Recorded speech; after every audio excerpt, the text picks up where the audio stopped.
رب اشرح لي صدري ويسر لي أمري واحلل عقدة من لساني يفقهوا قولي. الحمد لله الذي لا مانع لحكمه ولا ناقض لقضائه، والصلاة والسلام على سيد أنبيائه وسند أوليائه وأحبابه المعارضين لأعدائه. اما بعد فاعوذ باللہ من الشیطان الرجیم. بسم اللہ الرحمن الرحیم. وممن خلقنا امة يهدون بالحق وبه يعدلون. صدق اللہ العلی العظیم. ان اللہ وملائکتہ یصلون علی النبی یا ایہا الذین آمنوا صلوا علیہ وسلموا تسلیما. اللہم صلی علی سیدنا و مولانا محمد وآلہ وصحبہ وبارک وسلم. صلاۃ و سلاما علیک یا رسول اللہ، صلاۃ و سلاما علیک یا حبیب اللہ. اللہ تعالی جل جلالہ و عم نوالہ و اعظم شانہ و اتم برہانہ کی حمد و ثنا حضور قائد المرسلین سید النبیین سید العالمین امام الاولین والآخرین جناب محمد مصطفیٰ احمد مجتبیٰ صلی اللہ علیہ وآلہ وصحبہ وبارک وسلم کی بارگاہ اقدس میں درود و سلام ہدیہ کرنے کے بعد، برادران اسلام، یہ محفل مبارکہ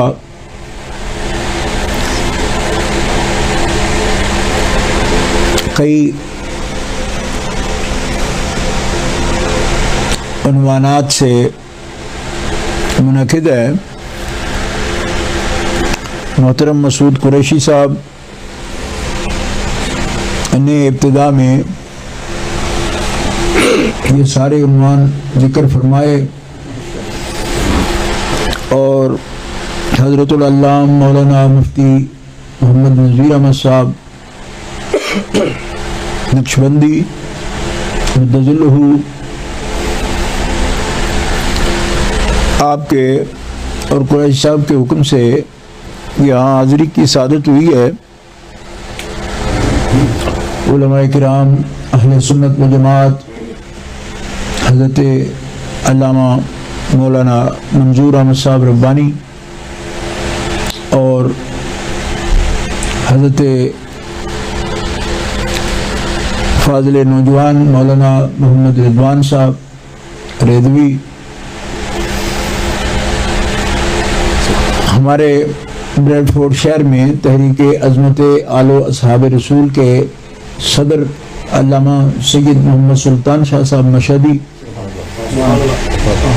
ابھی آپ کے سامنے بیان فرما رہے تھے. تو مختصر وقت میں آپ کے سامنے یہ بات دین اسلام کا پیغام پیش خدمت ہے کہ اللہ تعالیٰ جل شانہ و عز اسمہ نے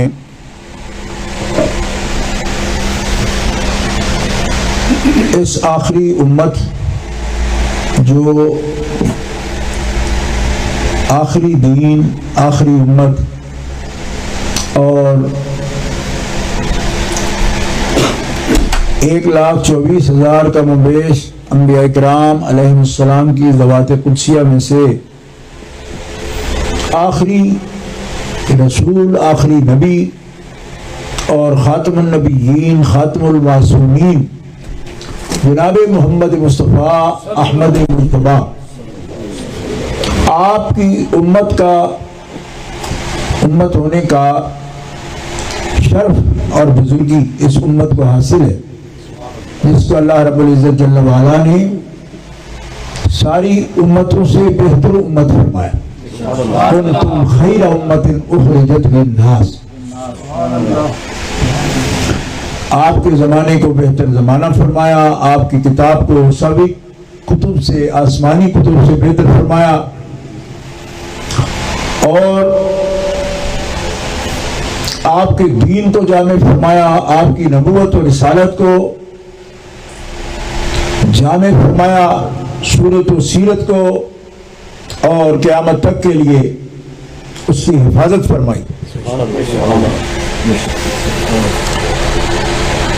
محترم حضرات، خاص کرم یہ فرمایا کہ اللہ رب العزت اپنی قدرت سے، حکمت سے، یہ اس کا فضل و کرم ہے کہ قیامت تک حضور نبی کریم صلی اللہ علیہ وسلم کی امت میں سے ایک جماعت کو ہدایت والی جماعت اور ہمیشہ کے لیے عدل والی جماعت فرمائے۔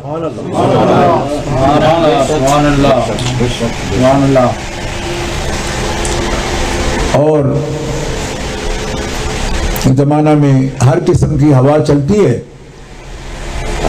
نظریات، اعمال اور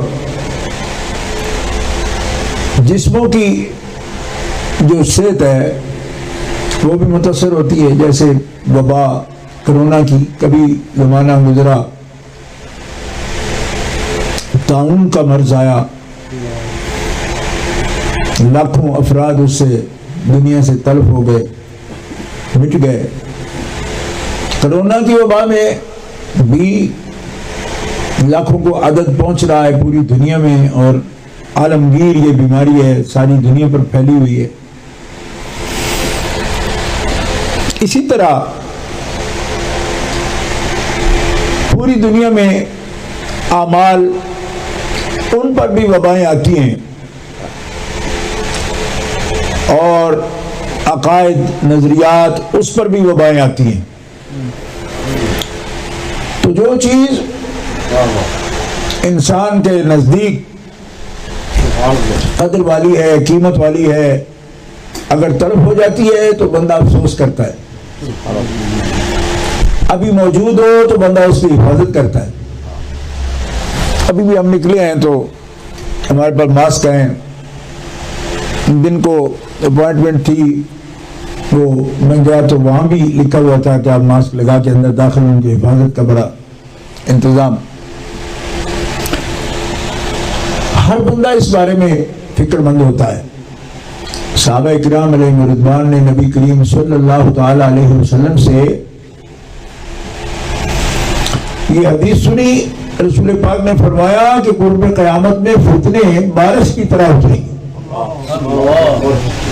اور لوگوں میں، معاشرے میں ٹھہرتے ہوئے، رہتے ہوئے لوگوں کو فتنوں سے بچنا مشکل ہو جائے، حتیٰ کہ کچھ نہ کچھ ہر بندہ متاثر ہوگا۔ وہی لوگ بچ سکیں گے جو معاشرے سے الگ تھلگ ہو کر ایک ریوڑ بکریاں لے کر پہاڑ کے دامن میں چلا جائے، تو جو شر ہے نظریے کا، عقیدے کا، فکر کا، برے اعمال کا شر، بری سوچ کا شر، وہ بندہ اس سے اپنے آپ کو بچا پائے گا۔ کئی احادیث مبارکہ میں نبی کریم علیہ السلام نے فتنوں کی شدت کا بیان فرمایا۔ یہ دور اور اس سے پہلے دور جو گزرے ہیں، ان میں ہر وقت حالات شر شیطان سے، شر اعدائے دین سے، ایسے حالات ہوتے ہیں، لیکن حضور نبی کریم صلی اللہ تعالی علیہ وسلم سے ان کے مالک و خالق جل وعلا نے یہ حکم فرمایا کہ اے حبیب، آپ نے دنیا میں میرے دین کی تبلیغ کی، اب آپ دنیا سے دعوت دین کا اکمال ہو گیا، اور اب آپ دنیا سے رحلت کی تیاری فرمائیں گے. تو نبی کریم صلی اللہ تعالی علیہ وسلم نے عرض کی یا اللہ مجھ پہ آپ نے نبوت ختم کی، امت قیامت تک رہے گی، جب اور کوئی راہبر ہادی ان کا نبی نہیں ہوگا تو یہ قوم کس کے سپرد ہوگی؟ فتنے تو پھر بھی آئیں گے. تو مالک و خالق جل وعلا نے فرمایا کہ آپ آخری نبی ہیں، آخری رسول ہیں، اور نبی رسول اس لیے نہیں آئے گا کہ جتنی ہدایت مخلوق کے لیے رب کی چاہت اور ممکنات کے لیے ہے وہ ساری ہدایت ہم نے آپ پر نازل فرما دی. دین کا بھی اکمال کر دی. الیوم اکملت لکم دینکم واتممت علیکم نعمتی ورضیت لکم الاسلام دینا. اللہ کو پسند ہی یہ ہے کہ دین اسلام ہی رہے گا. جب اور دین کوئی پسند نہیں تو اور بھیجے گا بھی نہیں. اس لیے آپ رسول آخری ہے، یہ دین آخری ہے، اور اب اور کوئی دین پسند نہیں. یہی دین ہے جو قیامت تک مومنین کے لیے اللہ کی طرف سے دستور ہے، قانون ہے، آئین ہے. اس لیے ختم نبوت کی وجہ جو ہے وہ بھی یہ وجہ ہے. کئی لوگ تبلیغ کرتے رہتے ہیں، وہ کہتے ہیں کہ نبوت اگر نعمت ہے تو نعمت کا زوال یا اس کا ختم ہونا تو ٹھیک نہیں ہے، تو اس کو جاری رہنا چاہیے تھا. ٹی ویوں پر یہ تبلیغ کرتے ہیں. تو اس کی وجہ کیا لکھی ہے؟ وجہ یہی لکھی ہے کہ نبی اللہ کا انعام ہے، نبیوں پر نبوت اللہ کا انعام ہے، اور نبی کا وجود امتوں کے لیے اور اس کی امت کے لیے بلکہ سب امتوں کے لیے انعام ربانی ہے. لیکن انعام جب اپنے اتمام کو پہنچ جائے، مکمل ہو جائے، اس کے اوپر اس کی ضرورت نہیں رہتی. کیوں؟ اس لیے کہ ہر نعمت اپنی قدر میں نعمت رہتی ہے، اور جتنی اس کی ضرورت ہے اس سے زیادہ ہو جائے تو وہی نعمت جو ہے نقصان دیتی ہے. دیکھو کھانا پینا سب نعمتیں، صحت نعمت ہے، لیکن آپ ضرورت سے زیادہ 2-4 لقمے بھی کھا لیں تو وہ زحمت بن جاتی. پانی خدا کی نعمت ہے، ضرورت زیادہ پیئیں گے تو بیمار ہو جائیں گے، تکلیف ہو جائے گی. اس لیے صحت ہے، صحت نعمت ہے. اچھا لگنا کسی کا، مناسب لگنا صحت کہلاتا ہے. حد سے بڑھ جائے وزن ایک بندے کا تو وہی وزن اس کے لیے زحمت بن جاتا ہے. وزن نہ ہو تو بندہ کہتا ہے وزن ہونا چاہیے، بندے کو ایسا نظر آنا چاہیے، وہ بڑھ جائے گا تو کہتے ہیں نعمت ہے آپ اٹھائے پھرتے ہیں. تو کہتا مجھ سے تو اٹھا ہی نہیں جاتا، نماز بھی نہیں پڑھی جاتی، تو پھر میں کیا کروں، چل پھر نہیں سکتا. تو کہے نہیں بس اچھا ہے، صحت ہے. کیونکہ ہمارے پنجاب میں تو موٹے بندے کو کہتے ہیں بڑا صحت والا ہے. تو کہے نہیں صحت ہی ہوتی ہے، لیکن صحت بگڑ کر پتہ نہیں کہاں چلی گئی. میں صرف آپ کو یہ بتا رہا ہوں کہ نعمت اپنی قدر میں نعمت ہے، اور جب اتمام ہو جائے، مکمل ہو جائے تو اس سے بڑھے گی تو نعمت نہیں. اللہ فرماتا ہے نعمت اپنے کمال کو پہنچ گئی. اتممت علیکم نعمتی.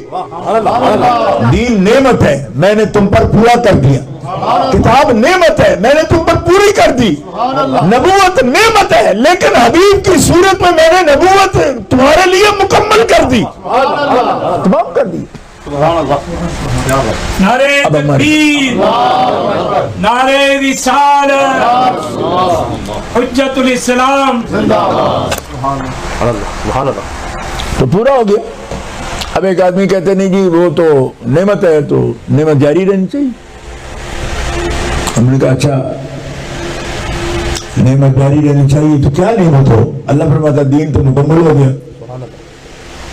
نبی آتا ہے، دین دیتا ہے، دین کی ترویج کرتا ہے، دین کی تبلیغ کرتا ہے، احکام اللہ کے بتاتا ہے، کر کے دکھاتا ہے، لوگ اس کی پیروی کرتے ہیں، اس کی اتباع کرتے ہیں. اللہ اکبر. اللہ تعالیٰ اپنے نبی کی ہر ادا کو قوم کے لیے، امتوں کے لیے سنت بناتا ہے. نبی کو واجب الاتباع اور واجب الاطاعت قرار دیتا ہے. ٹھیک ہے. اب اگر ان سے کوئی جامع ہستی ہوگی معاذ اللہ تو پھر ان کے طریقے کو چھوڑ کر کوئی کسی اور کے طریقے کو پکڑے گا نا. تو فرمایا ان سے معیار کی ہستی میں نے نہ پہلے پیدا کی نہ ان کے بعد کوئی پیدا ہوگا. رسول ہوئے ہیں, نبی ہوئے ہیں, مگر جو جامع نبوت, کمال, سیرت, صورت, علم, ہر چیز ان کو عطا فرمائی, ایسی جامع ہستی انبیاء جتنے بھی ہیں نقص کسی میں بھی نہیں, کیونکہ نبی ہوتا ہی وہ ہے جس میں کوئی نقص نہ ہو. مگر جامعیت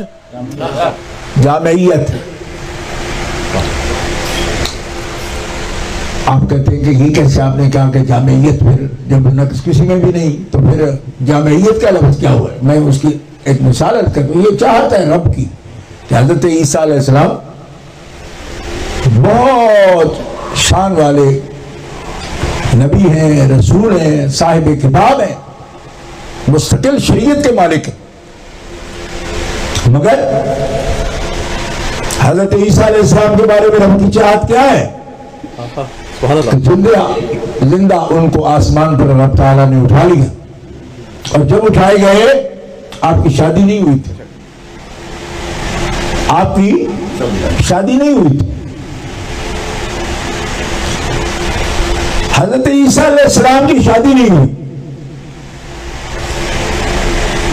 اس کے ذکر کیوں کر رہا ہوں؟ اس لیے کہ ایک شخص اگر نبی کی سیرت میں دیکھے کہ شادی شدہ زندگی کیسے نبی کی ہوتی ہے, نبی کی اولاد ہوتی ہے تو اولاد کی پرورش کیسے کرتا ہے, بیٹے ہوتے ہیں تو رویہ کیا ہوتا ہے, بیٹیاں ہوتی ہیں تو رویہ کیا ہوتا ہے, بیٹی ہوتی ہے تو بیٹی کے ساتھ سلوک کیسے کرتے ہیں. یہ چیزیں سیکھنے کی ہیں نا. عائلہ ہے, قبیلہ ہے, ایک زندگی ہے, معاشرہ, خاندان وجود میں آتے ہیں تو سنتیں دیکھنے کی, سیرت اپنانے کی ضرورت پڑتی. پھر ان کی زندگی میں صرف نصیحت ہو, حکم کوئی نہ ہو, صرف حکم ہو, نصیحت کوئی نہ ہو, صرف دعائیں ہوں,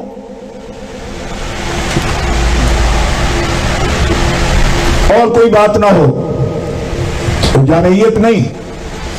تو زبور دیکھو صرف دعائیں, تورات دیکھو صرف احکام, انجیل دیکھو صرف نصیحتیں. حبیب کا دین وہ ہے کہ امثال بھی موجود ہیں, قصص بھی موجود ہیں, تاریخ بھی موجود ہے, نصیحت بھی موجود ہے, دعائیں بھی موجود ہیں, باقاعدہ دستور احکام کی صورت میں وہ بھی موجود ہے, حتیٰ کہ کائنات کا ہر مسئلہ معاش کا اور معاشرت کا وہ ان کی کتاب میں موجود ہے, اور جو کتاب میں موجود ہے وہ محبوب مکرم کے سینہ اقدس میں بھی موجود ہے.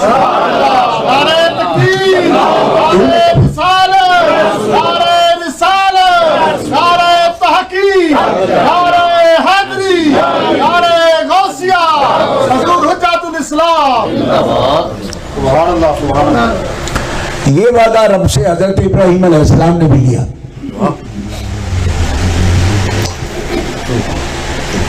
آپ نے بھی جب کعبہ شریف کی تعمیر کی تو یہ دعا کی تھی اپنے رب سے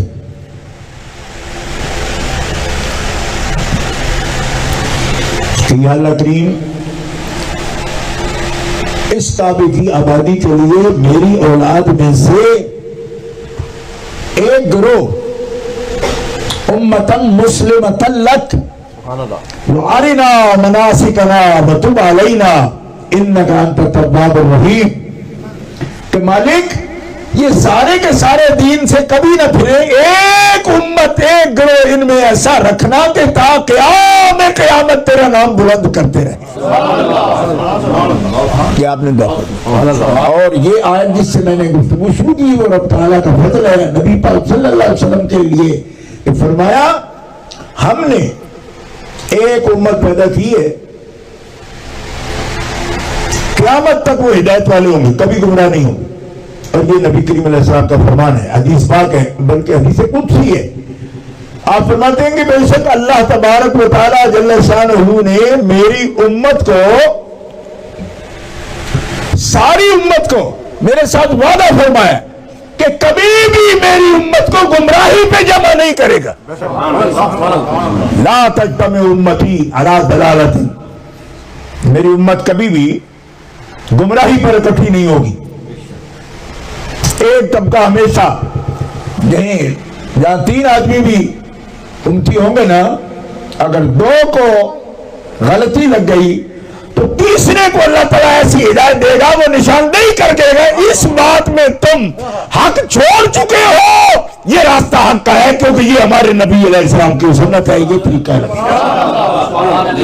ایسا نہیں کہ 3 کو 3 گمراہ ہو جائیں۔ یہ مثال ارشاد فرمائے، یہ اللہ کا کرم ہے۔ اور یہ نبی کریم علیہ السلام کی امت میں یہ خاص بات، یہ تو گمراہی کی بات ہے۔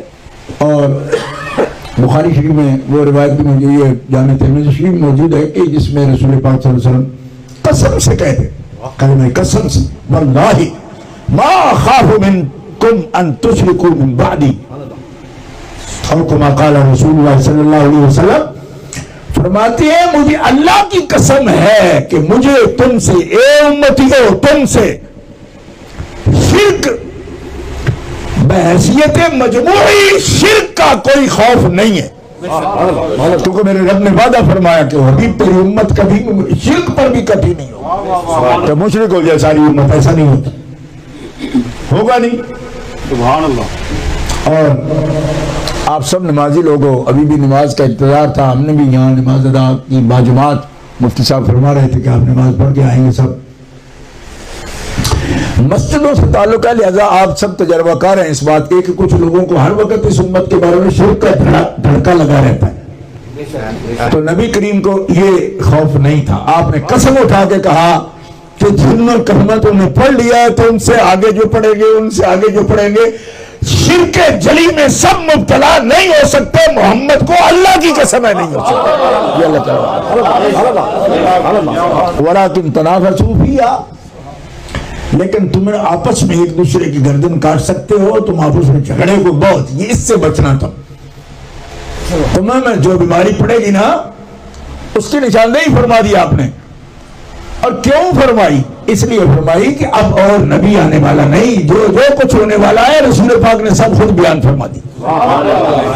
اور اپنے رب سے یہ عرض کی، میرے مالک میں تیار ہوں، بلاوا ہے میں تو چلوں گا، لیکن میں صرف یہ تیری بارگاہ میں عرض کرتا ہوں، اس امت کی محبت تو نہیں میرے دل میں ڈالی ہے، بس مجھے یہ آتا ہے کہ بڑی محنت ہو گئی، مشقت میں اٹھائی ہے، بہت دور ان کو تعلیم دی ہے، تبلیغ کی ہے، تو راضی ہونے کا فرما چکا ہے کہ امت پر راضی ہے، تو جب اور نبی نہیں آئے گا پھر ان کو تبلیغ کون کرے گا؟ فرمایا حبیب تیرے خلفاء ہوں گے اور کثرت سے ہوں گے، اور امت تیری بالغ امت ہے، پہلی امتیں نبی کا مشن قائم نہیں کر سکی، ان کے نبی جو ان کے پاس آئے ان کی امانت کو آپ خود اندازہ کر لیں کہ اگر یہود سے تورات نہیں سنبھالی گئی، نصرانیوں کے پاس سب کچھ ہے، ہتھیاریں اڑا لیے اور میزائل اڑا دیے اور ڈسکوریاں بھیج دی، خلا میں نہیں سنبھال سکے تو انجیل نہیں سنبھال سکی۔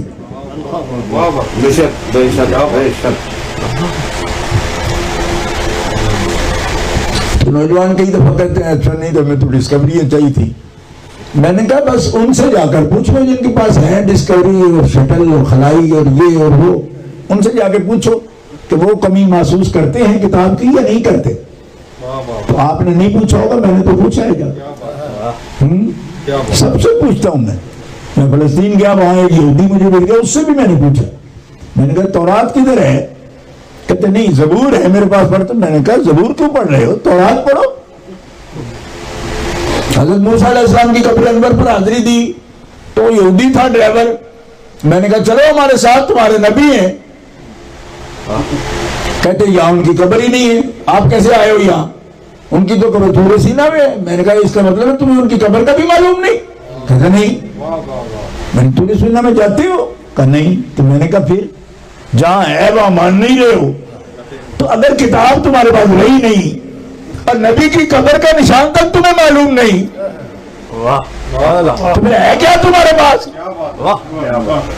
اب جن کو یہ قدر معلوم ہے وہ معلوم کریں اور یہ سوچیں کہ ان کے پاس کوکا کولا ہے تو ان کو بھی مبارک ہو. ٹھیک ہے, کتاب اللہ کی جگہ اگر کوکا کولا تمہیں پسند ہے تو کرو فخر پھر اس بات پر بھی. ہمارے پاس کیا ہے؟ ہمارے پاس تو کوکا کولا نہیں ہے. اور میں نے کہا کوکا کولا پیتا کون ہے؟ اب تو یہ پانی ہے میرے پاس, سادہ پانی یہ پیتا. آپریشن کرایا ہوا تو ڈاکٹر نے مجھے کہا یہ پیا کر. اور اس کا کیا کمال ہوتا ہے؟ یہ پانی بھی قیمتی دیتے ہیں. کیوں؟ اس لیے کہ یہ جیسا ہے ویسا ہے, ملاوٹ سے پاک. یہ جو منرل کہتے ہیں تو کیا ہے یہ؟ اس کا مطلب ہے کہ جتنی چیزیں ہم اپنی طرف سے ڈالتے ہیں اتنا خراب کرتے ہیں اس کو. پھر ایک مرحلے پر جب میدے قبول نہیں کرتے تو اصل پانی کی طرف مراجعت کرتے ہیں. میں پوچھا اس میں کیا ڈالا؟ فرمایا اس کا کمال ہے اس میں کچھ نہیں ڈالا. کیوں؟ کہ پیور ہے, پیور ہے. یعنی ہم نے ایسا رکھا جیسے بارش سے آیا. اس کو ہم نے گیس بھی نہیں لگنی دی, اس کے قریب سگریٹ نہیں پینے دیا. اس کے اوپر لکھا ہوا ہے کہ سگریٹ بھی 8 میل کے ایریے میں نہیں. تو میں پانی کی مشہوری کے لیے نہیں آیا, یہ مثال دینی تھی, میں نے ویسے عرض کر دیا. مطلب یہ کہ قدرت کا جیسے قدرت نے اتارا ایسا رکھنا بھی دنیا کے لیے مسئلہ پڑ گیا. تو بزرگوں, دوستو, میں یہ عرض کر رہا ہوں کہ پیور چیز کی طرف مراجعت ہو رہی ہے نا. دنیا آگے جا جا کے پی پی کے کولے پی فریزی ڈرنک پی پی کے اب آئے نا فطرت کی طرف. فطرت کی طرف قوم جب بھی آئے گی ان کی بیماریاں دور ہو.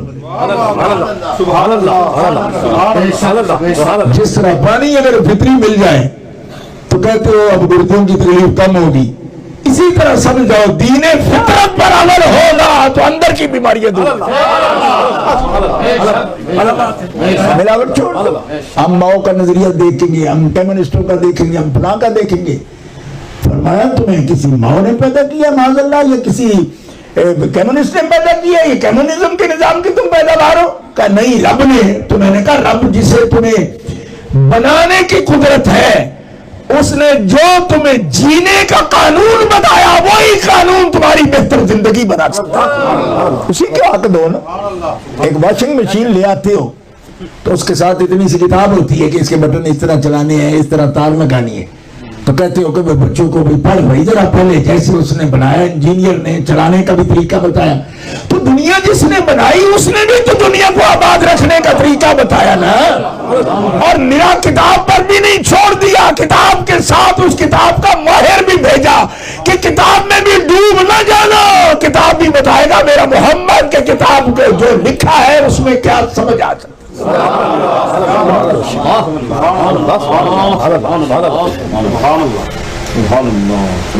یہ ہے آج کا پیغام جو آپ تک پہنچایا دین اسلام کا. اور جن کو رسول پاک نے سامنے بٹھا کر پڑھایا سکھایا وہ اہل بیت اطہار ہیں, وہ صحابہ کرام ہیں. ہم ان کی بات کیوں کرتے ہیں؟ اس لیے کرتے ہیں کہ بعض انبیاء معصوم شرعی ہم کسی کو نہیں مانتے. یہ اہل سنت و جماعت کا طریقہ ہے. معصوم شرعی, نام معصوم ہونا یہ غلط نہیں. ہمارے پیر حضرت مجدد افسانی کے بڑے بیٹے کا نام بھی عروۃ الوثقی محمد معصوم ہے.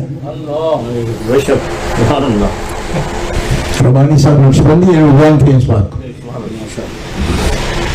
اس لیے لفظ معصوم ویسے وہ بولتا ہے کسی اور معنی میں, لغوی معنی میں بولتا ہے, اس پر گفت نہیں ہوتی. معصوم شرعی انبیاء اکرام ہوتے ہیں علیہم السلام یا ملائکہ. ایک سوال آتا ہے, یہ بات کیوں کہی میں نے, کسی فتنے کے لیے نہیں کہی, یہ اس لیے کہی. سوال یہ آتا ہے کہ انبیاء تو ہوتے ہیں معصوم, اور معصوم ہوتے ہیں کہ وہ رب کی چاہت کے بنا کچھ کرتے ہی نہیں. اچھا, تو مجھے ایک طالب علم نے, اسٹوڈنٹ نے, اور وہ فلسفے کا اسٹوڈنٹ تھا, تو مجھے کہنے لگا کہ شاہ جی ہمیں ان کی پیروی کا کیوں حکم دیا گیا جو ہیں معصوم؟ ہم تو معصوم نہیں ہیں. تو معصوم کی پیروی غیر معصوم جب کرے گا تو ہمیں تو تکلیف ہوتی ہے کام میں. نماز پڑھنے جانے میں تکلیف ہے, آنے میں تکلیف ہے, پیسہ دینے میں تکلیف ہے, زکوٰۃ کی ادائیگی میں تکلیف ہے, طواف کرنے میں تکلیف ہے, ملکوں سفر کرنا پڑتا ہے, طبیعت بنانی پڑتی ہے. تو ہم مکلف وہ بنا دیے گئے اور ہمیں طبیعت وہ ہے کہ ہم معصوم نہیں ہیں, ہمارے لیے سہولت نہیں ہے. ان کا تو دل بنایا ہی اس طرح کیا گیا.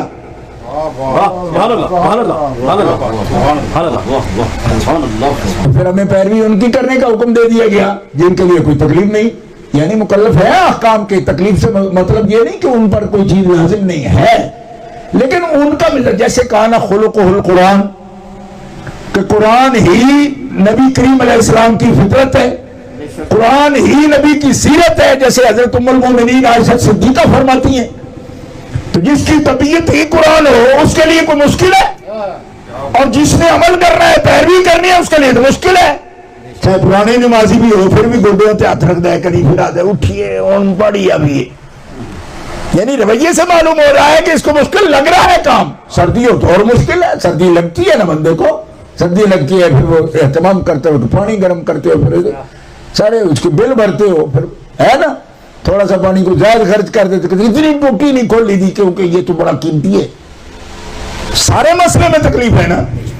اس فلسفی طالب علم نے مجھے کہا کہ ہم تو ہماری طبیعت تو نہیں اٹھاتی اس چیز کو, تو پھر ہمارا راہبر وہ ہو جس کو تکلیف ہوتی نہیں. ان کی تو طبیعت ہے, ہماری تو طبیعت نہیں ہے, انکار والی طبیعت ہے.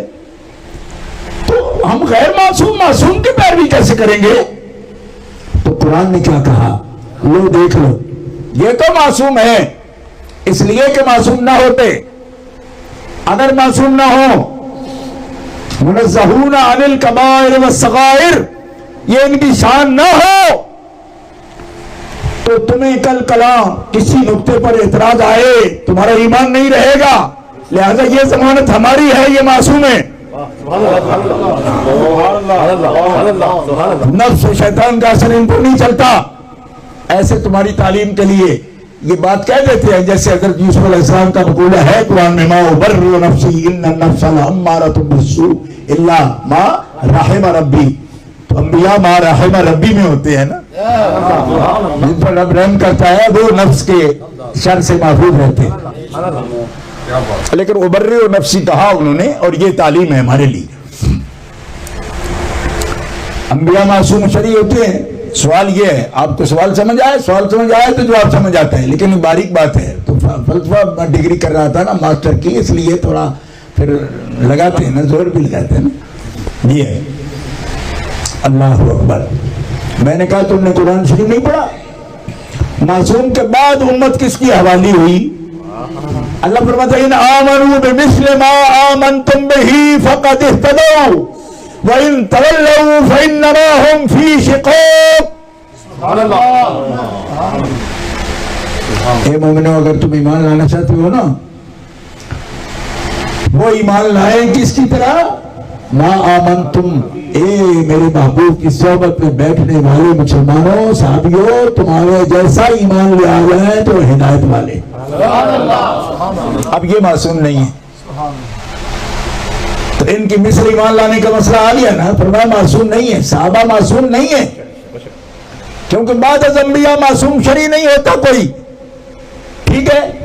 لیکن کمال ان کا یہ ہے کہ نبی فرماتے ہیں, نبی علیہ السلام فرماتے ہیں علیکم بسنتی و سنت الخلفاء الراشدین المہدیین. تو نبی کا طریقہ تو سنت ہو, وہ معصوم ہے. یہ غیر معصوم ہے, ان کا طریقہ سنت کیسے ہو سکتا ہے؟ تو معصوم فرما رہے ہیں میرا طریقہ بھی تمہارے لیے قانون ہے, میرے خلفاء کا طریقہ بھی تمہارے لیے قانون ہے. فرمایا تمہارا وہ خیال بھی دور ہو جانا چاہیے کہ ہم تو معصوم نہیں جی, ہم ایسی کمال کیسے پیدا کر سکتے ہیں, مطابعت میں بھی ایسا کمال 100% ان کے جیسا کیسے کر سکتے ہیں, کیونکہ وہ تو معصوم ہے اور ہم تو گناہگار لوگ ہیں, ہم کیسے ان کے جیسے. فرمایا معصوم یہ بھی نہیں ہے, لیکن نبی نے جن کو اپنے رنگ میں رنگا اور جنہوں نے اپنا آپ نبی کی خدمت میں وقف کر دیا وہ نبی کے رنگ میں رنگے، معصوم شریف نہیں، لیکن نبی نے ان کی سنت کو بھی قانون فرما دیا۔ نعرہ تکبیر، نعرہ رسالت، نعرہ رسالت، نعرہ تحقیق، نعرہ حیدری، حضرت حجت الاسلام۔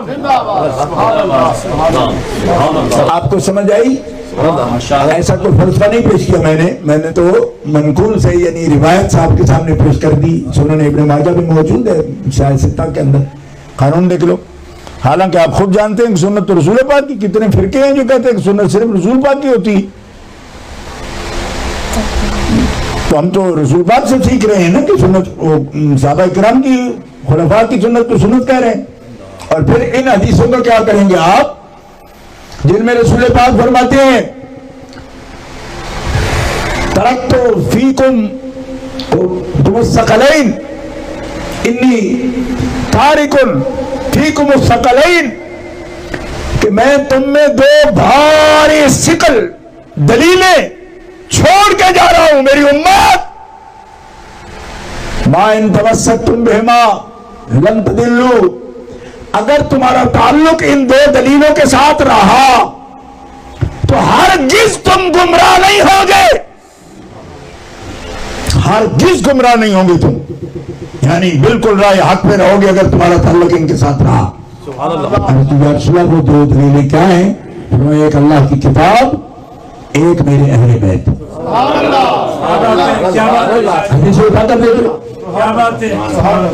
لوگ ہم سے پوچھتے ہیں کہ اہل بیت معصوم شرعی ہے، میں نے کہا معصوم شرعی انبیاء کے بعد اہل سنت نہیں مانتے کسی کو، لیکن تم یہ بتاؤ کہ جو معصوم شرعی نہیں ہے ان کا صرف دامن پکڑ لینے سے ضمانت دے رہے حضور کہ لن تضلوا، تم کبھی گمراہ نہیں ہوں گے، تو یہ تو رسول اللہ سے پوچھو نا کہ یا رسول اللہ جب یہ معصوم شرعی نہیں ہے تو پھر ان کا دامن پکڑ کے ہم کبھی پھسلیں گے نہیں، تو کیا وجہ ہے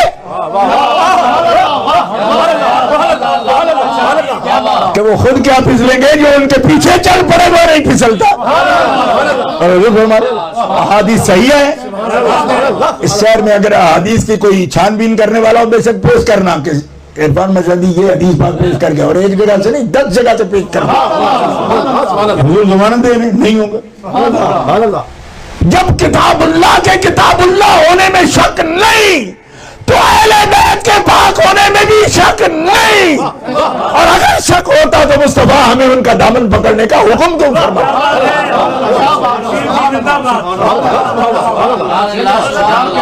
دل مانے تو کہہ لو سبحان اللہ، نہ مانے تو فورس نہیں کرتے ہم۔ آپ کو پتہ ہے کہ برطانیہ میں ہمارے پر یہی لگایا تھا، یہ فورس کرتے، یہ فورس نہیں کرتے، منت کرتے، منت کرتے، منت بن جاؤ، ٹھیک ہے؟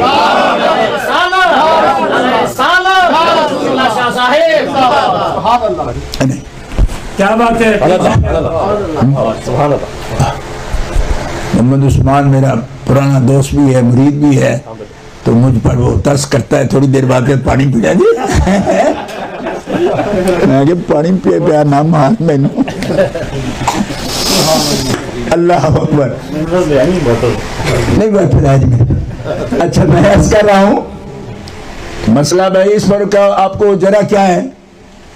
سبحان اللہ، آپ تو معصوم کسی کو کہہ رہے ہو، میں کہ نہیں کہتا، میں اہل سنت و جماعت ہوں، اہل سنت کا طریقہ سمجھتا ہوں، آپ بارے شریعت صرف پڑھو،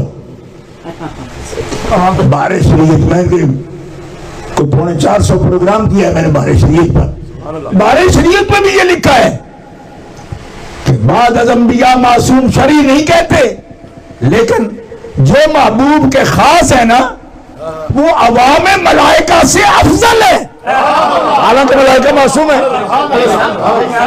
ملائکہ سب معصوم ہے نا، ملائکہ سب معصوم ہیں، لیکن خواص ملائکہ جو ان میں رسول کہلاتے ہیں، ان کے بعد جو ملائکہ ہے امت محمدیہ کے خواص عوام ملائکہ سے افضل ہے، تو یہ کیا بات ہوئی کہ معصوم ہے کہ نہیں؟ اور کمریا یہ معصوم شریف نہیں لیکن معصوموں سے بھی افضل ہے۔ کیا بات ہے؟ لیکن پھر جی نہ کرتے نا کہ معصوم کہتے تو کوئی نبیوں سے افضل کر نا، انبیاء سے نہیں کہہ رہا، نہ رسول ملائکہ سے افضل کہہ رہا ہوں، لیکن بارے شریعت اٹھا کے دیکھ اس میں لکھا ہے عوام ملائکہ بھی معصوم ہے، مگر یہ معصوم نہیں ہے خواص امت محمدیہ جو معصوم شریر نہیں ہے، یہ ملائکہ عوام جو معصوم ہے ان سے یہ افضل ہے۔ صدر الشریعہ بدر الطریقہ مولانا امجد علی اعظمی نے بھی یہ لکھ دیا۔ کیا بات ہے؟ تو یہ بات کرنے کا کیا مطلب ہے؟ نعرہ رسالت، نعرہ غوثیہ، شیر اسلام۔ حضور فرمائیں کہ ان کے دامن سے وابستہ رہو، گمراہ نہیں ہوں گے۔ آج اگر بد فرقے یہ بات کریں جی کوئی نہیں ہوتا جی، غلطی ہوتی ہے جی، فلاں ہوتا ہے جی، میں کہتا ہوں حفاظت نہ ہوتی تو حضور یہ نہ فرماتے کہ ان سے تمسک کرو، کیوں کہ جس کی حفاظت نہیں اس کا پاؤں اپنا پھسلے، اس سے تمسک رکھنے والی تو پوری لین گئی۔ ٹھیک ہے، تو پھر یہ کیوں فرمایا کہ ان سے اگر تمسک رکھو، تمسک ہو تمہارا ہرگز گمراہ نہیں، اتنی تسلی، اس کا مطلب پہلے یہ تسلی ہے گمراہ نہیں ہوں گے۔ سبحان اللہ، سبحان اللہ۔ اور اس کے لیے معصوم کی بات نہیں ہوتی۔ دیکھو حدیث پڑھو، حدیث میں کیا فرمایا؟ فرمایا یہ جیسے اسرا تبوک میں رومیوں سے لڑائی کے لیے جو صحابہ کرام کا لشکر تیار کیا اس کو جیسے اسرا کہتے ہیں۔ جیسے اسرا کا مطلب ہے کہ یہ تنگی والا، کہ اس کے لیے سامان نہیں تھا۔ تبوک روم سے لڑائی تھی، اس میں روما کی جو سلطنت اس کے ساتھ، اور آپ جانتے ہیں روما سلطنت کیا تھی، ابھی بھی شہر روم تو ہے نا، لیکن اس وقت پورے سلطنت کا نام روم تھا۔ قرآن میں بھی سورج روم ہے نا، وہ اسی روم کے نام پر ہے، الف لام میم غلبت الروم فی ادنی الارض وهم من بعد غلبهم سیغلبون فی بضع سنین للہ الامر من قبل ومن بعد۔ یہ اسی روم کی بات ہو رہی ہے۔ تو سامان نہیں تھا، حضور نے فرمایا من جہز جیش العسرہ فلہ الجنہ، جو اس لشکر کی تنگی دور کرے نا، اس کے لیے سامان فراہم کر دے، اس کے لیے جنت ہے۔ سبحان اللہ، اس کے لیے جنت ہے۔ آپ کو سمجھ آ رہی؟ سبحان اللہ۔ لوگ حضور کا اختیار پوچھتے ہیں نا، کہتے جنت اگر ان کے پاس ہے تو سامان نہیں ہے لشکر کے لیے، جنت دیتے ہیں سامان نہیں دیتے۔ سمجھانے کے لیے بات کر رہا ہوں۔ کیا بات ہے پیر جی؟ جنت دیتے ہیں سامان نہیں ہے، اس کو تنگی کا لشکر کہتے ہیں۔ تو سمجھ لو کہ جنت اس کو دیں گے جو ان کے لیے سامان پیش کرے گا، وہ دیں چاہیں تو اپنے خزانوں سے نکالیں جو رب نے بخشے ہوئے ہیں، لیکن خزانے سے نکالیں تو جنت کسے ملے؟ کیونکہ کسی کا تو کچھ لگا نہیں پھر اس پر۔ لہذا من جہز جیش العسرہ، کون ان کے کرے گا سامان، ضرورت کا کون تیار کرے گا؟ حضرت عثمان نے کھڑے ہوئے عرض کیا رسول اللہ میں کروں۔ سبحان اللہ، بولیے سبحان اللہ۔ یہ حدیث پاک ہے، شاید فتح میں ہے، متعدد جگہ پہ ہے۔ میں دوں گا، کتنا دیا؟ 100 سے لے کر 300، 300 سے لے کر 900 تک ذکر ہے، اتنے اونٹ پیش کی۔ آپ سبحان اللہ بھی نہیں کہتے، اتنے بخل کرتے، انہوں نے اونٹ پیش کر دی اتنی۔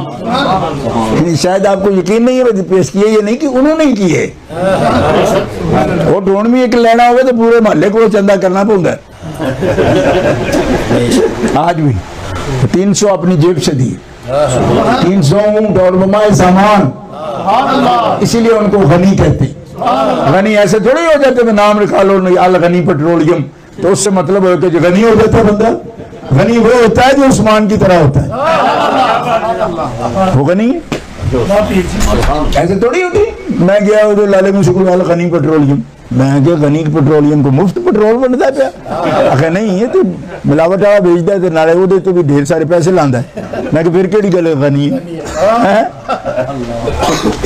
کہتے نام کا غنی ہے. عثمان کام کا غنی, عثمان دل کا غنی. اس لیے ان کو یاد کر رہے ہیں. 18 ذی الحجہ ان کی شہادت کا دن ہے تو ہم یاد کر رہے ہیں. ابھی حضرت مفتی صاحب قبلہ تشریف لے گئے تھے ہمارے وہاں پہ. ہفتے کے دن ان سب نوجوانوں نے یہ وہاں سے تشریف لائے, پورا وفد آیا ہے آج بھی.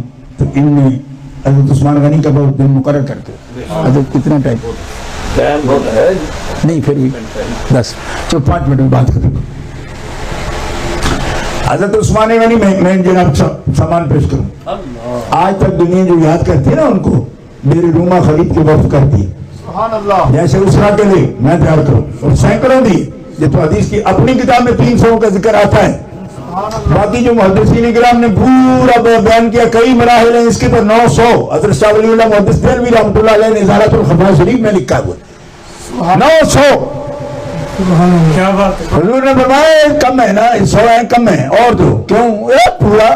اب میں اللہ کی عظمتوں کے قربان, رسول اللہ کی رحمتوں کے قربان. کہاں روما کی سلطنت, ایک پورا امپائر, پوری دنیا کا سب سے بڑا امپائر اس وقت کا.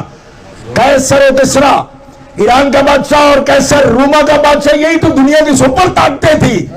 اور محبوب کا لشکر, اللہ کا لشکر لڑنے جا رہا ہے اور وہاں پوری سپر طاقت اور یہاں حضرت عثمان. لشکر کے زمان کو تیار کرے گا عثمان. کیا بات ہے جی, کیا اندازہ ہے آپ کو. اب جو کہتے ہیں جی بندہ مشکل کشا نہیں ہوتا, بندہ کچھ نہیں کرتا, وہ کچھ کرتا ہے نا. صرف آسمان سے سیدھا تو نہیں منگوایا, حالانکہ دیا عثمان کو بھی رب نے, لیکن اس وقت وہی دے رہے ہیں نا. تو کچھ خیال کیا کرو. یوں مسئلے نہیں کرتے ہیں بندہ کچھ نہیں کرتا تو نبی علیہ السلام نے فرمایا کیوں کہنا عثمان مال کی ضرورت, عثمان کدھر ہے, اور مال پیش کر دیا. اور جب یہ بڑے ضرورت کے سامنے مراد ہے اور پکار رہا ہے نکلو باہر, خود آؤ مقابلے میں, تو فرماتے ہیں اے نا علی. اب تکڑے بندے کی ضرورت ہے کیونکہ جانوں کو خطرہ ہے. مال کی ضرورت عثمان, جان کی ضرورت علی. اے نا علی, علی کدھر؟ حضور حاضر. فرمایا ذرا ٹھہر کے.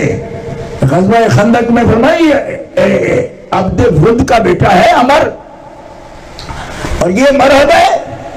تو 1000 بندے کا مقابلہ کرنے والے علی ذرا سنبھل کے.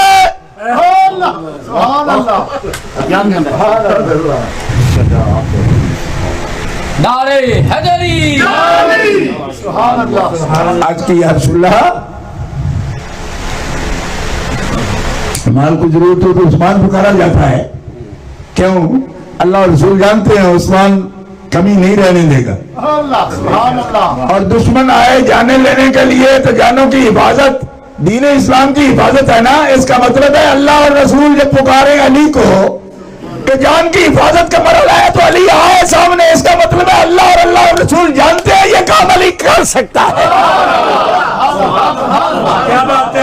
ورنہ اسے ہی پکارا جائے جو کر سکتا ہے.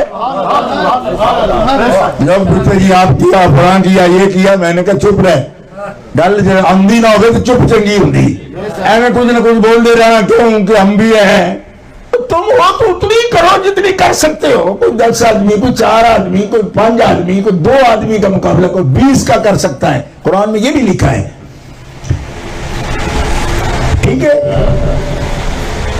یہ 10ویں پارے میں 100 کو 200 بڑھا دینا, 200 سے بڑھا دینا. دیکھیں یہ کیا کہ 1000 آدمی کی قوت رکھے ہو, ایک اکیلے علی آئے مقابلے میں. سمجھ جانتی, سمجھ آ رہی ہے نا. ان کو بھی فرمایا کہ ان کی مثل جو ایمان لائے، ان کو فرمایا جو ان سے تمسک رکھے، تمسک رکھے گمراہ نہیں ہوگا۔ اور وہ بدبخت کیا جو ان میں سے نقائص نکالنے کی کوشش کرتا ہے،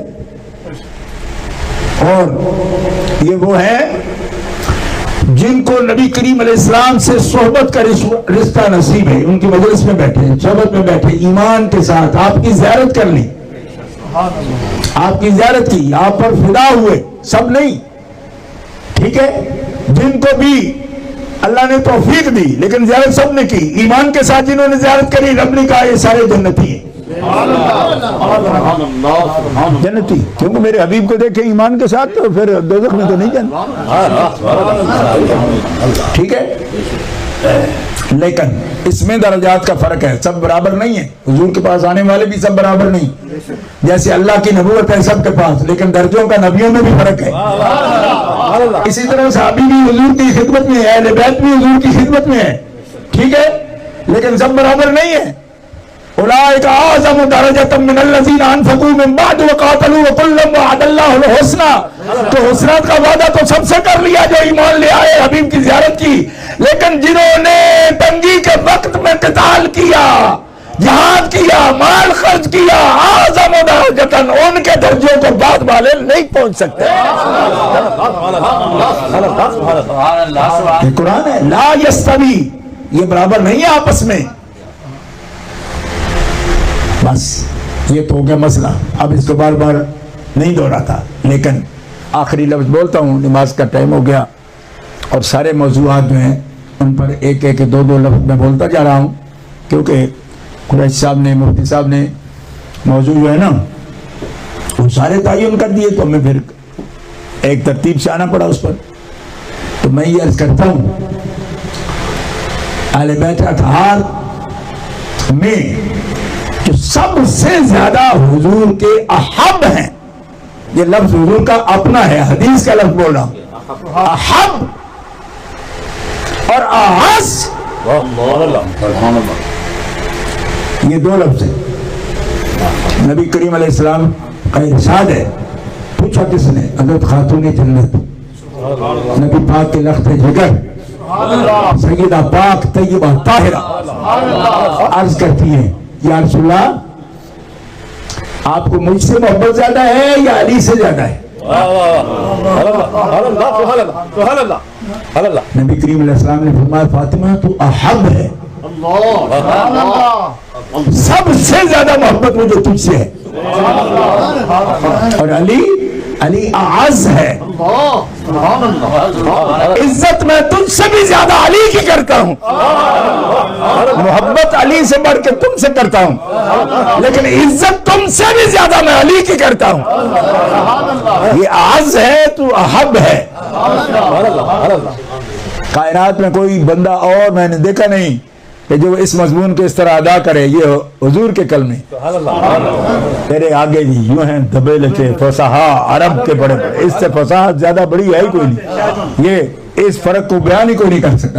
احب ہے تو یہ اعز ہیں،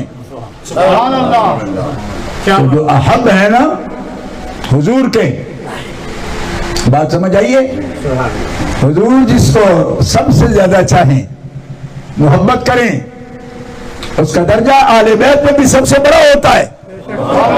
اس نسبت سے یہ خیال کرنا اس بات کا کہ اس نسبت سے عرض کرنا، محبت مصطفیٰ کہ حضور نبی کریم سب سے زیادہ چاہتے ہیں، احب ہیں۔ تو حضرت خاتون جنت، ارے خدا کے بندے، جب اہل بیت کی کسی بھی ہستی سے تمسک ہو تو یہ ضمانت ہے مجھے پیارے مصطفیٰ کی کہ تم گمراہ نہیں ہوں گے۔ تو جو احب ہو مصطفیٰ کا اور لخت جگر ہو، جس کے لیے حضور فرمائے فاطمہ بضعۃ منی، فاطمہ تو میرے جگر کا ٹکڑا ہے۔ تو جب ہر اہل بیت کا فرد تیرے لیے ضمانت ہے کہ تو گمراہ نہیں ہو، اگر تیرے ہاتھ میں ان کا دامن ہو، ان کی پیروی کرے، تو جو احب مصطفیٰ ہو ان میں خطا کس طرح ڈھونڈ سکتا ہے؟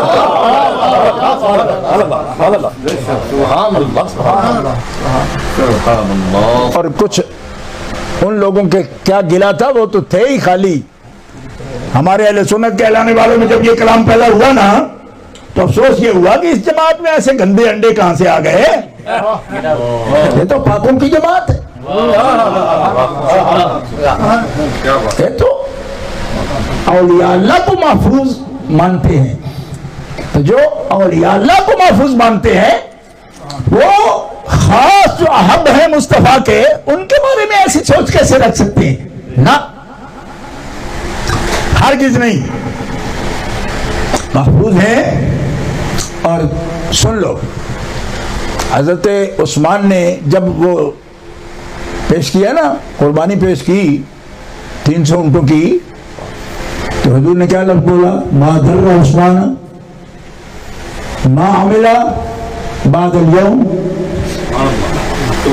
عثمان جو بھی کر لے نا آج کے بعد اس کو کوئی عمل اس کا ضرر نہیں دے گا. میں پوچھتا ہوں کیا عثمان معصوم ہے؟ تو پھر ضرر کیوں نہیں دے گا؟ جو مرضی کرے وہ.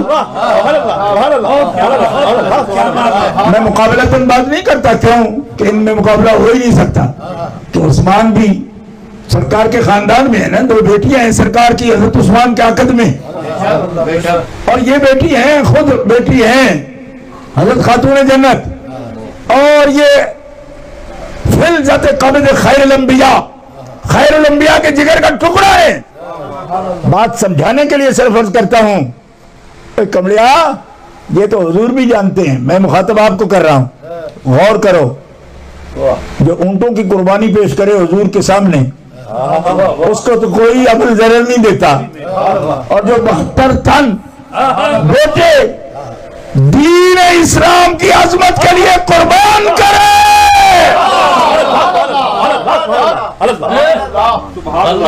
قربانی بہت بڑی ہوتی ہے، اونٹوں کی قربانی بھی چھوٹی نہیں، پر مالی قربانی میں آتی ہے نا. جان کی قربانی 72 تن جس کی اولاد رسول کے ذبح ہوں، وہاں اہل سنت و جماعت کو نہیں جچتا.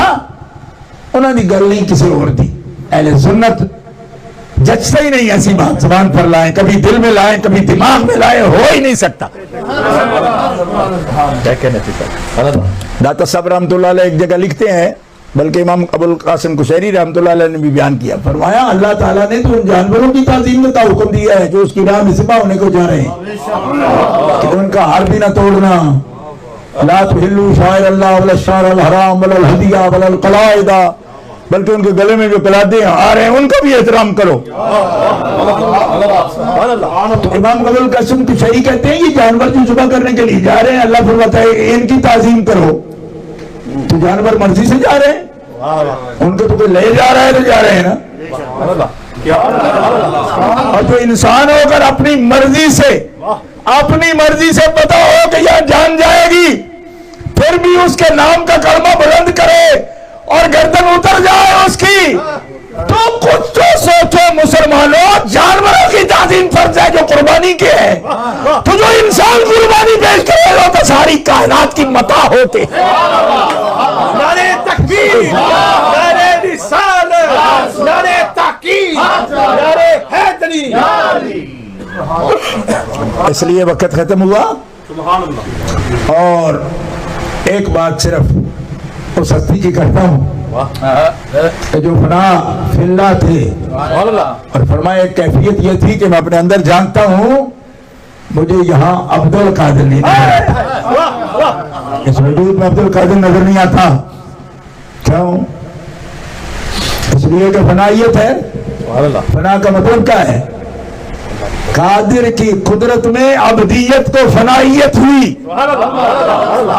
بات اٹھا کے دیکھو، یہ کون ہستی ہے؟ یہ کون ہستی ہے؟ یہ اسی سیدہ پاک رخت جگر ہے. 11 پشت بعد 11واں پیر جس کو ہم مانتے ہیں، جس کے نام کی محفل سجاتا ہے حاجی عبد الرحمان صاحب. تو حاجی جی میں ہاتھ جوڑ کر عرض کرتا ہوں، اگر کوئی سمجھتا ہے نا کہ سیدہ کی معاذ اللہ خطا کا ذکر کر کے وہ غوث پاک سے راضی ہونے کا سرٹیفکیٹ لے رہا تھا، 11ویں منائے گا، اور 11ویں بھی اس کی قبول ہے جو سیدہ خاتون جنت کا ادب جانتا. ایسے ہی پورے مہینہ کا نام رکھ دینا جی یہ غوث پاک کا مہینہ ہے، تو پھر من غوث پاک 11ویں پشت میں ہے نا، تو جس کے 11ویں پشت میں پوتے کے لیے پورا مہینہ ہے نا، اور 12 مہینے اس کی دادی کے لیے وقف ہے ہماری. کیوں کہ وہ لخت جگر ہے پیارے مصطفیٰ کی. اللہ سے کہو سبحان اللہ. ہمارے غوث پاک پیر ہیں، ہمارے مرشد ہیں، ہماری جن جان ہے. لیکن کیوں جن جان ہے، کبھی یہ بھی سوچا کرو وہ اصلی حسینی سید ہے، ان سے ہمیں سیدہ کی خوشبو آتی ہے، سیدہ کی خوشبو آتی ہے. تو حسنی، تو حسینی، اعلیٰ حضرت یہی تو لکھتے ہیں، یہ نسبتیں ہیں. اللہ اکبر. کر گیا مان ولایت کے درخشاں سب چاند، لاڈلا یہ پسر سیدہ زہرا تیرا. شاہ نصیر الدین صاحب کچھ فرما کر گیا مان ولایت کے درخشاں سب چاند، لاڈلا یہ پسر سیدہ زہرا تیرا. ان میں جدہ کا کمال ہے. تو وہ مرشد ہے، وہ پیر ہے. ہر مہینے ہم ان کی 11ویں شریف مناتے ہیں. تو یہ غور کیا کرو.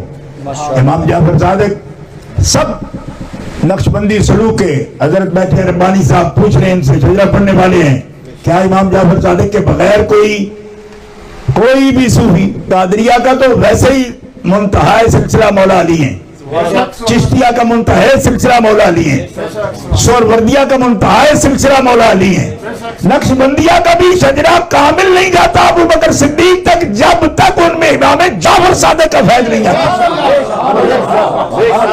امام جعفر صادق کون ہے؟ کس کا پوتا ہے؟ صوفی میرے پھرتے ہیں اور کہتے ہیں جی ہم تو سوچیں گے جی کہ سیدہ کے لیے بات کرنی ہے کہ نہیں. اور کملے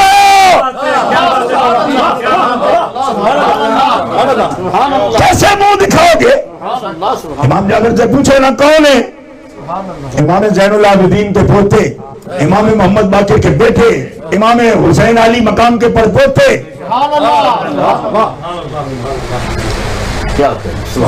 حالات نے فرمایا سید سجاد کے صدقے میں ساجد رکھ مجھے، اور علم حق دے باقر عالم الہدا کے واسطے. ان کے باپ دادا کی بات ہو رہی. امام باقر محمد الباقر، اس کے بیٹے امام زین العابدین سید سجاد کی، اور وہ کس کے بیٹے؟ امام حسین علی مقام کی. وہ کس کے بیٹے؟ سیدہ خاتون جنت پاک کے اور مولا علی شیر خدا کی. اس نسبت کے بغیر نہ کوئی صوفی ہوا نہ ہوگا، نہ کوئی ولایت کو پہنچا نہ پہنچے گا. لہذا دیکھ لو یہ سستیاں کبھی منزل وہ نہیں پا سکتے جڑے بیٹھے گھرے رہندے. اس لیے ایسی شہادت کے وقت میں سستی کا مظاہرہ کرنا صوفیاء کے ہاں بھی، اولیاء کے ہاں بھی قبول نہیں ہے، اہل سنت و جماعت کے ہاں بھی قبول نہیں. اور ہماری کوشش کسی کو نیچا دکھانے کے نہیں ہے. میں اللہ کی قسم اٹھا کر کہتا ہوں، میں تو اہل سنت کی چٹی چادر پر بے ادبی کا داغ لگنے سے اہل سنت کو بچانا چاہتا ہوں. ہمارے ذمہ یہ نہ لگے کبھی بھی ہم مر نہ جائیں اس سے، ہمارے جی تجی نہیں. کیوں کہ سرکار نے فرمایا نا کہ یہ پاک قافلہ کس کے سپرد ہے؟ فرمایا ہر دور میں حبیب تیرے غلام ہوں گے جو سچی بات کرتے رہیں گے. کوئی غلط بات کہہ دیا منہ سے تو اس کو جواب آئے گا، سچی کہنے والے سامنے موجود ہوں گے اسی ڈیوٹی پر حاضر ہوتے ہوئے. ہم کہتے ہیں یہ ولیوں کی جماعت ہے، اس میں بے ادبی والا داغ نہ لگایا اہل سنت کی تاریخ پر. اہل سنت ادب والے، اہل سنت ادب والے، اہل سنت تو ان کی اولاد در اولاد جو سادات کرام ہیں ان کا ادب کرتے ہو. تم کہاں جا کے بات کر رہے ہو زندہ پاک پر جو لخت جگر ہیں پیارے مصطفیٰ کی، جن کو واضح لفظ میں فرمایا کہ تیرے ساتھ انا حرب لمن حاربتم، جو تم سے لڑے اور بے ادبی کرے علی و فاطمہ اس سے میری لڑائی ہے، اور جو تم سے صلح رکھے اس سے میری صلح ہے. تو جس کی محبت حضور کی محبت، جس کی اذیت تکلیف حضور کی تکلیف ہو، جس سے جنگ حضور سے جنگ ہو، جس سے صلح حضور سے صلح بنے، ایسی ہستی کے بارے میں سوچنا. وہ ایک بندہ مجھے کہہ رہے معصوم کی الگ شان ہوتی ہے. میں نے کہا معصوم کی الگ شان ہے, ہم میں بھی اس سے انکار نہیں, لیکن اتنا تو سوچ کہ جس کی عزت پر حرف آئے تو معصوم کی عزت پر حرف آئے.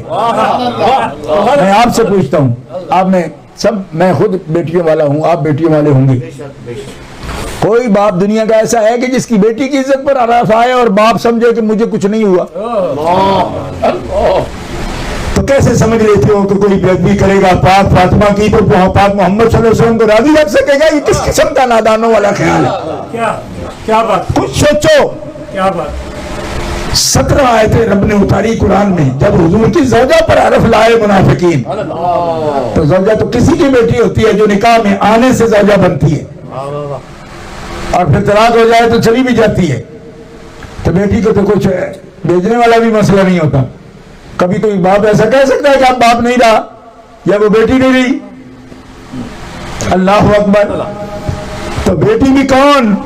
جو صورت میں بھی ان جیسی, سیرت میں بھی ان جیسی. یہ کون بیان کر رہا ہے؟ ام المومنین عائشہ صدیقہ, اور جامع ترمذی میں یہ حدیث موجود ہے. فرمایا شکل میں, شمائل میں, عادات میں, طور طریقے میں, صورت میں, سیرت میں اشباہ برسول, مشابہ بھی نہیں, اشباہ. سب سے زیادہ مشابہ سیدہ خاتون جنت ہے. کلام ایسا کرتی ہے جیسے حضور کلام کرتے, سیرت ایسی جیسے حضور کی, صورت ایسی جیسے حضور کی. سیاستہ سے دکھانا میری ذمہ داری ہے. اللہ کے بندو, بیٹی کی عزت باپ کی عزت دو نہیں ہوتی. بیٹی پر حرف آئے, اللہ اکبر, کوئی باپ برداشت نہیں کرتا. لہذا ایسا راستہ مت نکالنے کی کوشش کرو. یہ خطا کا راستہ ہے تمہارا جو تم نکال رہے ہو. اس لیے ان کی عزت حبیب کی عزت, ان کو تکلیف ہوگی, حبیب کو تکلیف ہوگی. اور پھر بندہ خدا جن کی صورت ان کو صورت سیرت. اب ہمیں والے دیتے پھر کہ جناب نہیں ایسا بھی ہو سکتا ہے. ایسا میں نے کہا کمڑے ہو گئے ہو. جب کمی نہیں کسی چیز کی, صورت کی, سیرت کی, کلام کی, چلنے کی, بیٹھنے کی, سخاوت کی, قبولیت کی, تو پھر جب رب نے کمی نہیں چھوڑی تو امتی کیوں فرق کر رہے ہیں؟ اور کمی کرتے ہیں نہیں کرتے. اور اب بھی موقع ہے, بچ جاؤ, آج لے ان کی پناہ, آج مدد مانگو, کل نہ مانیں گے قیامت میں اگر مان گیا. یہ ہے ستھرا صاف اولیاء والا عقیدہ جو آپ کی خدمت میں پیش کر رہا ہوں. آپ سے اجازت چاہتا ہوں, اگر زیادہ وقت لے گیا